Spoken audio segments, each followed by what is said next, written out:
Саламатсыңар балдар. Бүгүнкү сабагыбызда балдар Adobe Photoshop программасында иштөөнү улантабыз. Балдар, биз мурдагы сабакта Adobe Photoshop программасынын интерфейси менен жана ошондой эле эффекттер панели менен таанышып чыкканбыз. Демек, балдар, бүгүн биз даяр сүрөттөлүштөргө слойлор түзүү аркылуу өзгөртүү киргизүүнү үйрөнөбүз жана ошондой эле инструменттер панели менен таанышып чыгып, жаңы даяр сүрөттөлүш менен иштегенди үйрөнөбүз балдар. Анда балдар, демек, алгач ошол даяр сүрөттөлүштү алып келип алабыз балдар. Ал үчүн бул open деп ачып алабыз же болбосо открытие. Бул жерде мен мисалы моундай сүрөттөлүш тандап алдым, ошону open деп ачабыз эми балдар. Эми карагыла, ачылганда демек балдар, бул жерде эмне болду? Жаңы слой пайда болду балдар. Бирок ал жерде эмне күлүштөлгөн моундай бир белги турат. Демек, бул эмнени түшүндүрөт? Бул ушундай болгон учурда, демек, бул слойго эч кандай өзгөртүү киргизүү мүмкүн эмес балдар. Мисалы карасаңар, бул жерде жылдырууну алып туруп, мисалы жылдыруу керектигин, мисалы жылдыруунун белгисин басканда, мисалы моундай баягы чыгат. Бул эмне деп бул жерде жазылып атат? Демек, бул жерде күлүштү ачып, бул нормалдуу түргө слойго келтир деп ошол жерде жазылып атат. Демек, биз аны үчүн муну ачып алышыбыз керек алгач. Балдар, биз пока буну ачпайбыз, ошол бойдон туруп турсун пока. Эми биз ар кандай касиеттер боюнча ушул сүрөттөлүшкө өзгөртүү киргизүүгө мүмкүн болгон слойлорду түзүп карайбыз аны балдар. Эми аны үчүн балдар, бул жерде layer же болбосо слои деген вкладка бар, ага киребиз. Жана бул жерде new adjustment layer деген бар бул жерде. Жана ушул жерге киргенде бизде бул жерде бир топ варианттар чыгат балдар. Каалаган ар түрдүү касиет боюнча гана, мисалы ар түрдүү параметр боюнча дейли, өзгөртүү киргизүү мүмкүн болгон. Мисалы brightness, contrast деген бул ошол жарыктык жана контрасттуулук параметри боюнча өзгөртүүгө мүмкүн болгон слой болуп эсептелет. Жана ошондой эле бул жерде атын койдук, моундай бир терезе ачылат балдар. Жана ошондой эле бул жерде color деп турат. Colorго мисалы ошол слойлор бири-биринен айырмаланып турушу үчүн ар кандай түс берүү дагы мүмкүн балдар. Мисалы кызыл түстү берели. Окей дейли. Эми карагыла, демек, бул жерде эмне ачылды? Жаңы слой ачылды. Жана ошондой эле кызыл түстү берген үчүн бул цветтер панелинде дагы кызыл түстү, бул жерде басымдуулук бул жерде кызыл түстү көрсөттү. Түшүндүңөр, балдар? Жана ошондой эле бул жаңы слой түзүлгөндө могул жерде дагы моундай бир панель ачылды.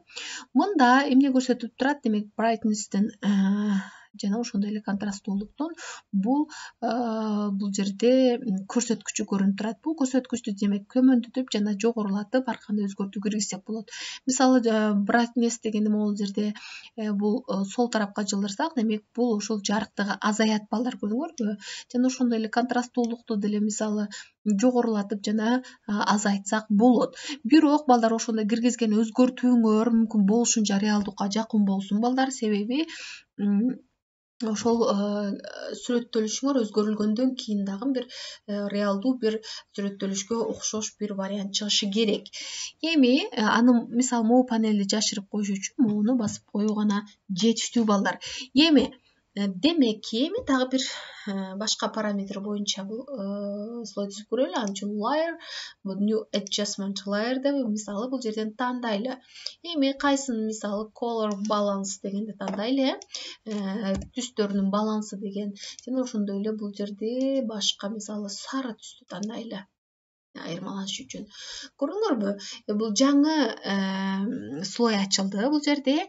Жана ошондой эле бул жерде көрдүңөрбү?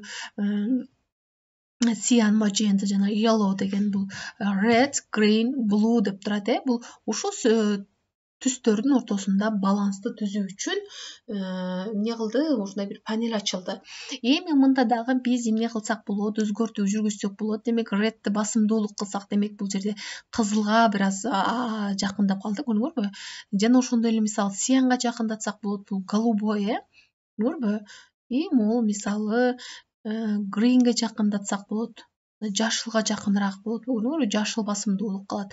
Бул мисалы magenta десек, бул күлгөн түскө жакыныраак, бул моундай бир түстүн балансы көбөйтүп жана ошондой эле азайтсак болот экен. Жана ошондой эле бул жерде blue жана yellow дагы бар балдар. Мында дагы ушундай эле өзгөртүүнү жүргүзсөк болот. Түшүнүктүү болду, Анда балдар, муну кайра жашырып койсок, демек кийинки мисалы дагы бир ушундай слой түзүп көрөлү. Ал үчүн бул жерде эмне кылабыз? Мисалы бул жерде фотофильтр дейли. Фотофильтр боюнча түзөлү. Мисалы бул окей. Эми карасаңар бул жерде фотофильтр деген момундай бир баягы ачылды балдар. Жаңы слой. Эми бул слойду демек эми карагыла, бул жерде жаңы панель ачылды. Бул панелде бул жерде эмне турат? Оранжевый түс турат. Демек бул сүрөттөлүштө ушул түс басымдуулук кылат экен балдар. Мисалы ошол сүрөт бул түстү да өзгөртсөк болот балдар. Мындай түстөр панелинен чыгат. Түс панелинен демек мисалы жашылды тандап алсак, көрдүңөрбү, артында сразу өзгөрүү болуп атат. Демек ушул жашыл түс басымдуулук кылып атат. Жана мисалы оранжевый түстү багылсак, кайра оранжевый мындай басымдуулук кылган өзгөрүү кирип атат. Түшүнүктүү болду, Жана муну ошондой эле көбөйтүп, азайтсак дагы болот. Көрдүңөрбү, бул көбөйткөндө дагы оранжевый түс басымдуулугун көрсөтүп атат, Эми, демек мында жашырып коебуз. Эми карагыла балдар, демек биз 3 ар кандай параметр боюнча өзгөртүүгө мүмкүн болгон слойлорду түздүк балдар. Мисалы эми карагыла балдар, ошол слойлордо кайсы слойдо киргизилген өзгөртүүнүн мисалы көрүнүшүн каалабасак, мисалы ошол көздү гана алып коюу гана жетиштүү. Мисалы үчөөнү алсак, демек баштапкы абалы көрүнөт балдар. Түшүнүктүү болду, бул кайра коюп коюу менен демек биз ошол өзгөрүүлөрдү көрө алабыз. Аны алып коюу менен ал жашырып койсок болот балдар. Эми андан сырткары балдар, жаңы бош слойда түзсөк болот балдар. Ал үчүн балдар могул жерди бассак да болот. Бул ылдыйда create new layer деп атат. New layer деп атат. Демек бул жерде создать новый слой деп атат. Же болбосо бул жерге layer'га кирип туруп, бул жерде new layer деп туруп, же болбосо анын кыска жолу shift control n басуу аркылуу дагы жаңы бош слой түзүп алсак болот балдар. Түшүнүктүү болду, Мисалы мону бассак, бул жаңы слой пайда болду. Эми мында мисалы атын да өзгөртүү мүмкүн. 2 жолу бассак, демек бул жерде атын коюу дагы мүмкүн балдар. Эми ошол слойду өчүрүү керек болсо, ал үчүн бул слойду белгилейбиз жана ошондой эле бул белгиге басабыз балдар. Түшүнүктүү болду, балдар? Эми анда балдар инструменттер панелине келели. Эми инструменттер панелинде иштөө үчүн балдар алгач могул баштапкы слойду эмне кылып алышыбыз керек, ачып алышыбыз керек. Себеби муну ачпасак эч кандай өзгөртүү киргизүү мүмкүн эмес. Демек ачып алуу үчүн муну демек 2 жолу басабыз, ушул слойдун үстүнө келип балдар. Басканда момундай бир эмне ачылат, терезе ачылат. Жана бул терезеде мисалы атын коебуз. Мисалы 1 деп эле коелу, Жана бул жерде color'ду дагы калтыралы, окейди басабыз. Көрдүңөрбү? Демек бул ачылды балдар, бул слой. Эми бул слойго мисалы өзгөртүү киргизүү мүмкүн. Көрдүңөрбү? Бул жылдыруу. Инструменттер панелинде демек бул жылдыруу биринчиси, Муну биз мурдагы сабакта да токтолгонбуз. Экинчисине келели эми. Экинчиси балдар бул белгилөө, бул rectangle деген бул тик бурчтук түрүндө белгилөө балдар. Мисалы, бул тик бурчтук түрүндө эгерде ал ушундай белгилөө жүргүзгөндөн кийин мисалы бул жылдыруунун баягысын колдонуп, инструментин колдонуп, момундай ошол белгиленген аймакта гана жылдыруу мүмкүн балдар. Түшүнүктүү болду, Эми Ctrl Z аркылуу кайра калыбына келтирели. Анан мисалы ошондой эле белгилөөнүн түрлөрү, демек бул жерде мисалы эллипс түрүндө белгилөө мүмкүн. Эллипс түрүндө. Андан кийин демек андан дагы башка варианттары бар. Булар дагы ошо белгилөөнүн функциясын аткарат. Эми андан кийин мисалы бул жерде бул lasso tool деп туруп момундай бир чийүү аркылуу белгилөө жүргүзсөк болот балдар. Момундай бир мисалы машинаны чийүү аркылуу белгилөө жүргүзсөк болот. Эми андан кийин бул жерде polygonal lasso tool деп атат. Бул жерде бурчтар аркылуу мисалы момундай бир белгилөө жүргүзсөк болот. Момундай бурч. Көрдүңөрбү? Бул дагы бир белгилөөнүн бир түрү балдар. Мисалы момундай кылсак, бир ошол белгиленген аймакта жылдыруу мүмкүн. Түшүндүк, балдар? Эми карагыла. Кийинкисине келели эми. Кийинкисиде бул quick selection tool деп атат. Эми карагыла, бул аябай ыңгайлуу болгон белгилөө болуп эсептелет. Балдар, көрдүңөрбү? Бул момунтип белгиледик. Мисалы, бул жерде байкаган болсоңор, плюс белгиси турат, тегеректин ичинде. Демек, мисалы кошуу керек болсо, демек ошол плюс белгисин басабыз. Ошолдай түрдө мисалы бул жер ашыкча болуп калды. Аны үчүн балдар эликти альтты басып балдар, альтты басып жана момундай кылып ошол линияга мисалы машинанын гана линиясын алуу мүмкүн балдар.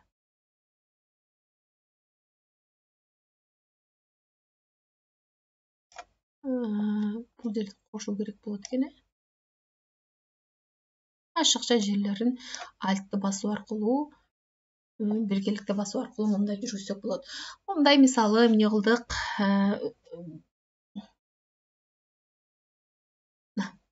Белгилөө жүргүзүп алдык. Мисалы ошол машинаны көчүрүү керек болсун, мисалы ал үчүн жаңы слой түзүп алалы балдар. Бул жерге жаңы слой түзүп алалы. Эми бул слойдо карагыла балдар, лайер бирдиги боюнча калсын.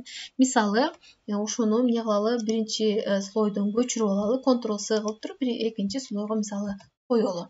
Көрдүңөрбү? Эми карагыла, мында мисалы жылдыруу багысы менен бул көчүрүлгөнүн байкасаңар болот. Бул жерде бир аз ашыкча баа кеткен экен. Бул эки машина мисалы, бул слойду мисалы жашырып койгон учурубузда, ал көрүнбөй, бул көздү алып койгон учурубузда көрүнбөй калат, кайра коюп койгон учурубузда көрүнүп калат. Мисалы могул жерге койсок, дагы бир машина келаткан сыяктуу бир сезим калтырат экен. Эми түшүнүктүү болду бул. Кийинкиси мисалы мында дагы балдар момундай бир жалпы белгилөө жүргүзүлөт. Мисалы момундай жылдыруу мүмкүн. Андан кийин дагы бул кайра калыбына келтирели. Эми андан кийинкиси бул демек байкаган болсоңор, бул эмне кылат экен? Кандайдыр бир момундай бир аймак түзүп алып, жана ошол аймактагы сүрөттөлүштү гана көрсөтүп, калганын эмне кылды? Бул прозрачный түскө айландырып, ошол гана аймакты көрсөтүп атат. Демек, буну кайра артына келтиребиз. Эми андан кийин мисалы мында деген бир топ ичинде дагы түрлөрү бар.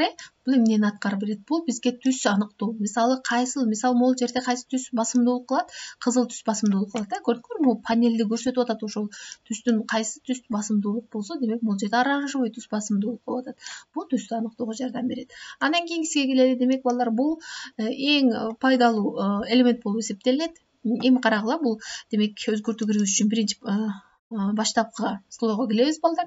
Мисалы могул жерде машинанын могул жеринде эмне турат? Бир белги турат. Ошол белгини өчүрүү керек болсун мисалы. Демек, аны болгону үстүнөн эмне коебуз? Боеп коебуз. Эмне болду? Ал жок болуп кетти балдар. Эми кандай бир багыда жок болот бул? Демек, ал ошо белгиленген аймакты кесип алат жана ошол кесип алынган ордуну жанындагы түскө окшош кылып боеп коет балдар. Түшүнүктүү болдубу? Мисалы бул артка кайтаруу менен көрсөк болот. Бул жерде белги бар болчу, ал эми бул жерде белгилеп коюп менен бул өчүрүп койсок болот. Эми мисалы кээ бир сүрөттөлүштөрдүн кээ бир ушундай бир фрагменттерин жашырып коюу керек болот. Айрыкча мисалы фирмалардын аты болгон же болбосо брендтердин аты болгон учурда аны мүмкүн болушунча жашырып коюу керек болот. Демек, ошол учурда пайдаланса болот буну. Бул эң пайдалуу бир инструмент болуп эсептелет. Эми кийинкисине келсек, мисалы бул жерде бул brush tool, pencil tool деп бул момундай бир сүрөттөлүш чийипке жардам берет. Андан кийинки мисалы элемент баглары дагы бул ошол pencil бир аз ичке кылып же болбосо жоом кылып чийүүгө мүмкүндүк берет. Андан кийинкиси бул демек байкаган болсоңор, бул эмне кылып берет экен? Карасаңар, бул Cone Stamp Tool болуп, бул биздин сүрөттөлүшкө дал келбеген бир аз. Биздин сүрөттөлүштө мындай баягы аткара алышыбыз мүмкүн эмес. Андан кийинкиси мисалы бул жерге кирсек, бул эмне кылып берет бизге? Көрдүңөрбү? Мындай бир бизге көп деле керек эмес болгон инструмент экен. Мисалы андан кийинкисине келсек, мисалы бул жерде карасаңар, бул жерде ошол жерде кесип салып атат, бул жерде өчүрүп салып атат балдар. Бул арттагы прозрачный фонду көрсөтүп коюп атат. Эми демек, назад коюп кайра. Эми бул кийинкиси бул gradient tool paint. Бул градиентти аныктоочу элемент болуп эсептелет. Жана ошондой эле бул жерде мисалы түс коюу, кандайдыр бир түстү, көрдүңөрбү? Бул жерде ошол түстү куюп коюп атат. Бул ушундай бир кызмат аткарат. Андан кийинкисине келсек, мисалы бул дагы бизге мисалы айрыкча бул blur tool'ду мисалы кандайдыр бир жер, мисалы адамдын лицосун алганыбызда мисалы ушул элемент менен иштесек болот балдар. Мындай бир тазалоо жүргүзгөнүбүздө же болбосо ушундай бир аракет аткарганыбызда. Андан кийинкиси мисалы моуну тандап алсаң бул чоңоет демек. Көрдүңөрбү? Момунда бир кичине бир өзгөртүү киргизип атат балдар. Бул ошону чоңойтуп алып иштесек болот. Андан кийинкиси келсек, балдар бул демек муну менен биз момундай бир чиймелерди жүргүзсөк болот балдар бул инструмент менен, Андан кийинкиси демек бул текст. Бул демек текст киргизүү мүмкүн балдар. Жана ошондой эле тексттин бул жерде размерин чоңойтуп, түсүн чоңойтуу мүмкүнчүлүгү бар балдар. Мисалы бул жашыл болсо, бул көрүнөт болуш керек. Азыр баягы койгон үчүн көрүнбөй калыптыр. Бул жашыл да көрүнбөй калыптыр. Мисалы бул жерде ак болсо да көрүнсө керек. Көрдүңөрбү? Мисалы мындай текст киргизсек, бул сүрөттөлүшкө дагы болот. Текст менен иштөөчү. Андан кийинкиси демек бул жерде биз мурдагы сабакта да өткөнбүз, бул фигуралардын бул жерде ар түрдүү фигураларды алсак болот, Мындай фигураларды алсак болот. Андан кийинкиси демек бул байкаган болсоңор, бул сүрөттөлүштө бул ошол кол аркылуу могу сүрөттөлүштү кыймылдатсак болот. Мисалы биз азыр кыймылдабай атат бул балдар. Андан кийинкиси бул демек бул масштаб болуп эсептелинет балдар. Эгерде чоңойтуу керек болсо, демек бул масштаб берүү. Көрдүңөрбү? Бул растрдык сүрөттөлүш болгон үчүн мындай пикселдерге бөлүнгөндүгү бул жерде көрүнүп турат, Жана мисалы бул кичирейтүү керек болгон болсо, демек бул кичирейтүү дагы мүмкүн момундай. Түшүнүктүү болду, Жана бул жерде болсо бул түстөрдүн панели бар балдар. Бул жерден түстү аныктоо мүмкүн. Түшүнүктүү болдубу балдар? Демек бул биз кийинки сабактардын жүрүшүндө дагы ар бир инструмент менен дагы өзүнчө иштеп көрөбүз балдар. Биз бүгүн жалпылаганда жалпы инструменттердин функциялары менен таанышып чыктык жана ошондой эле слойлор менен иштөөнү да карап көрдүк, балдар. Анда балдар силердерге тапшырма, демек силерден кандайдыр бир ушундай даяр сүрөттөлүштөрдү алып, жана ошол сүрөттөлүштөрдүн үстүнөн өзгөртүүлөрдү, ушундай слойлорду түзүү аркылуу жүргүзүп, жана ошондой эле инструменттер панелин пайдаланып дагы жүргүзсөңөр болот. Анда балдар сабак түшүнүктүү болгон болсо, кийинки сабактарда жолугушканча